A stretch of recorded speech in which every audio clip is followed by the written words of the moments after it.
हिंदुस्तान के मुसलमानों को डराते क्यों हैं आप दीवाने हैं क्या? नहीं, दीवाना नहीं, मैं क्या हो गया आपको?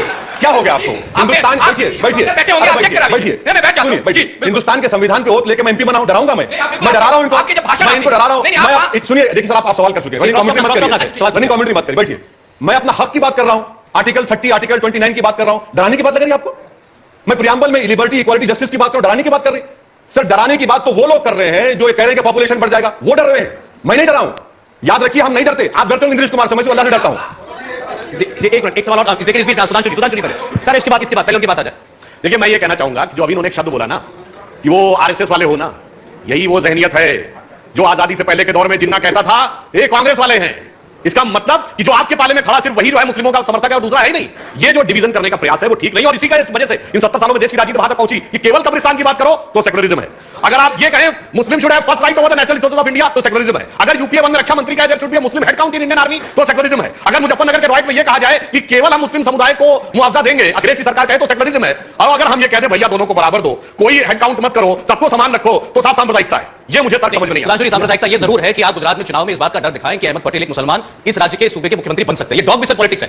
कभी हमने नहीं कहा, शब्द इस्तेमाल किया, इस इशारों में बार कही गई। वो कहते हैं क्यों उस मंच से आपको बार-बार चीजें आ रही हैं? खौफ ये होता है कि 2017 के उत्तर प्रदेश विधानसभा चुनाव में मुलायम सिंह यादव ने, समाजवादी पार्टी के चीफ हैं, और उन्होंने लखनऊ में कैंटोनमेंट क्षेत्र में चुनाव की रैली में ये बोला कि मैंने तो 16 हिंदू मरवा दिए थे अयोध्या में, इससे ज्यादा मैं मुसलमानों के लिए क्या कर सकता था। अरे क्या एब्सर्ड बयान है। मतलब एक कम्युनिटी को मरवाना जो है वो दूसरे के लिए जस्टिफिकेशन है। ये बयान होता है खौफ पैदा करने वाला। सर, इसके बाद आपकी बात नहीं, इसके बाद आपसे ही सवाल। सर, जब हम लोग आजाद हुए उस समय मुस्लिम पॉपुलेशन था 9.47%। आज की तारीख में कितना परसेंट आपको पता है? 17-18%। गलत कह रहे हैं आप। एक सेकंड, मैं सही कह रहा हूं, एकदम सही गलत कह रहे हैं। प्रूव करिए आप। सेंसस कब हुआ था पहले? 47 नहीं हुआ था। 48 नहीं हुआ था। नहीं हुआ था। 48 का फिगर सुना था। आप गलत कह रहे हैं। आप देखिए, आप मुझे बोलने दीजिए, आप डाइवर्ट नहीं कर सकते मुझे।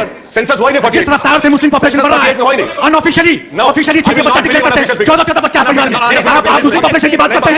आप नहीं, एकदम बोल रहा हूं। दूसरी बात मैं कहना चाहता हूं, आप माइनॉरिटी की राजनीति करते हैं या राज की राजनीति करते हैं? आप बजट में माइनॉरिटी की बात लूट रहे हैं।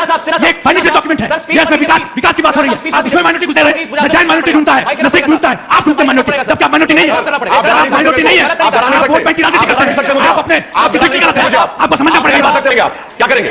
चलिए रोकिए, ये कोई तरीका नहीं है सर बात करने का, प्लीज, वेरी सॉरी। क्या करेंगे? विद ड्यू रिस्पेक्ट, आपको इनसे कोई सवाल करना आप कीजिए, लेकिन आप प्लीज बैठ जाइए। आप कोई जनरल कमेंट ऐसा करें जो किसी कम्युनिटी के ऊपर जाए, ये बात गलत है सर। ये बात नहीं होगी। नहीं, ये बात बिल्कुल नहीं होगी। नहीं, ये बात बिल्कुल नहीं होगी। नो, मैं प्लीज, आप प्लीज बैठ जाइए। प्लीज, आपका माइक आएगा तो प्लीज बैठेगा। पीछे से इतने हाथ खड़े हो रहे हैं, वो पिछले 20 मिनट से सवाल पूछने की कोशिश कर रहे हैं। प्लीज आप प्लीज बैठ, प्लीज बैठ। आप माइक लीजिए, माइक पे बोलो। दोनों माँ भावों से ये सवाल है, और सौरभ जी आपसे भी। मैं पिछले सुबह से यहां बैठा हूं और पूरी डिबेट सुन रहा हूं। सुधांशु जी, मेरा जीएसटी के मतलब है, एक तरफ आप कह रहे हैं सबका विकास सबका साथ, और सबको न्याय मिले, रोटी मिले, खाना मिले, और वैसे साहब भी यही कह रहे हैं। मेरा ये सवाल है कि दिल्ली सिख गुरुद्वारा कमेटी से हूं मैं। जितने गुरुद्वारे हैं हिंदुस्तान में, नहीं दुनिया में, वहां लंगर फ्री बांटा जाता है, और 500 साल से यह परंपरा चल रही है। सुधांशु जी, आपसे यह सवाल है गवर्नमेंट के नाते मैं आपसे सवाल करता हूं कि जीएसटी क्यों लगाया हमारे राशन पे आपने? हम जीएसटी देकर राशन खरीदते हैं बाजारों से और मुफ्त में बांटते हैं। यह दुनिया गवाह है इस बात की। 2 लाख लोग अमृतसर में रोज लंगर सकते हैं, और सारे अगर गुरुद्वारों का टोटल लगाया जाए तो 1 करोड़ लोग रोज फ्री खाना खाते हैं। आपकी गवर्नमेंट नहीं खिला सकती। यह गुरु नानक जी की कृपा है जो हम लंगर खिलाते हैं उनको, और सारा सामान फ्री बांटते हैं। चाहे नेपाल में त्रासदी हो, चाहे कहीं कोई क्लाइमेटी आए, हम वहां पे फ्री बांटते हैं। ये जीएसटी के बारे में आप क्या कहेंगे? हमारा प्रावधान आपने इसमें किया है बजट में कि नहीं किया? हमें उसे एग्जम्प्ट किया है कि नहीं किया? उन्होंने बहुत सही सवाल किया। ये बिल्कुल सही है। भारत में मंदिरों और गुरुद्वारों में लंगर की परंपरा है। जैसे आपने बताया, साउथ में भी आप जाइए तो तिरुपति के मंदिर से लेकर मीनाक्षीपुरम के मंदिर से लेकर गुरुवायूर मंदिरों तक पूरा लंगर चलता है। हाँ, ये बात सही है कि जो चैरिटी का काम हो रहा है उसके ऊपर टैक्स में एग्जेम्पशन होना चाहिए। तो मैं ये कहना चाहता हूं कि इस प्रकार के जो सुझाव आएंगे, सरकार ने जीएसटी के संदर्भ में अनेक अवसरों के ऊपर पिछले कुछ महीनों में जैसे जैसे एप्रोप्रिएट सुझाव आए हैं तो उनको अकोमोडेट किया है। हम लोग आगे अच्छा सुझाव आएगा तो अकोमोडेट करेंगे। आपका जवाब? मैं सुधांशु त्रिवेदी जी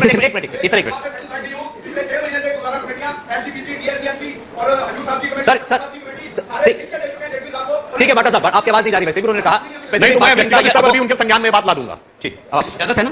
मैं सुधांशु जी से सिर्फ इतना कहना चाहता हूं कि अभी जो भाई साहब ने बात उठाई है जीएसटी वाली, 3 चीजों पे जीएसटी खत्म करवा दीजिए। एक तो कफन के कपड़े पे जो आपने लगा रखा है, दूसरा अर्थी की लकड़ी पे जो लगा रखा है, और जो लंगर बट रहा है चाहे खानकाओं में हो, मंदिरों में हो या गुरुद्वारे में हो, ये खत्म करवा दीजिए। बात खत्म है। और कुछ बड़ा सेकुलर सवाल है। ये तो मैंने कहा ना कि भाई ये सुझाव जो है, मैं मानता हूं कि ऐसे अनेक अच्छे सुझाव आए और इनको सुझावों को अकोमोडेट करने का प्रयास करेंगे। ठीक है, ओवैसी साहब, काफी गर्मा-गर्मी हो गई बहरहाल। मुझे आदत है गर्मी में रहने की। अच्छा, मिडिल क्लास जो है सर वो बड़ी नाराज हो गई इस बजट से। नहीं बैठे साहब, बैठे बैठे इनको दोनों को जल्दी जाना है, इसलिए 2-4 सवाल और हो जाए। बैठ ऐसे आपको मालूम है बिना माइक की आवाज आती नहीं, और माइक कभी आएगा नहीं आपके पास। प्लीज बैठ आप अगले सेशन में पूछ लीजिएगा सवाल जी। मिडिल क्लास नाराज हो रही है, बोली हमको इनकम टैक्स पे छूट नहीं दी है। लोगों ने ये कहा कि ये शायद इस सरकार ने माना, विरोधियों की बात कर रहा हूं, छपा अखबारों में, कि इन्होंने मिडिल क्लास को फॉर ग्रांटेड मान लिया है सरकार ने। अब एक नई कॉन्स्टिट्यूएंसी की खोज में थे, वो कॉन्स्टिट्यूएंसी शहरों के बाहर बसती है, इसलिए उसको टारगेट करने के लिए। आप इस बात को मानते हैं या नहीं मानते? ये पॉलिटिकल टाइमिंग है इस बजट की नहीं है? देखिए अजीब और गरीब है कि कभी यानी कोई सिस्टमैटिक तरीके से कंटिन्यूअस काम नहीं हो रहा है, क्योंकि गुजरात में, सौराष्ट्र में, रूरल एरियाज में हार गई बीजेपी तो फौरन दिमाग में आया बादशाह सलामत को गांव की तरफ रुख कर देंगे। अरे मिडिल क्लास भी तो एक बहुत बड़ा तबका है, और मैं तो ठीक है, कम से कम अब मिडिल क्लास को होश आएगा कि जो बरसों से बीजेपी का साथ दे रहा था, अब वो खुद समझेंगे कि भाई पॉलिटिकल ऑल्टर पर उनको कैसे उनको छोड़ दिया जाता है, कुर्बान कर दिया जाता है। तो ये सबके लिए सबक है, क्योंकि इससे मिडिल क्लास छोड़िए, किसी को डेवोस के प्रधानमंत्री जाकर प्रोटेक्शनिज्म के बारे में इतनी बड़ी स्पीच दी, आप इंपोर्ट ड्यूटी बढ़ा दी। अब उन डेवोस में जो लोगों को हम कहेंगे भाई आके इन्वेस्टमेंट करो, अब वो लोग क्या सोच रहे होंगे कि 8 दिन 10 दिन पहले प्रधानमंत्री ने डेवोस में कहा कि आई एम अगेंस्ट प्रोटेक्शनिज्म, अब यहां के आपने बढ़ा दिया। तो अब देखिए, तो आपका कॉन्ट्रडिक्शन है सरकार की नीति में, बहुत ज्यादा हर चीज में कॉन्ट्रडिक्शन है, हर चीज में।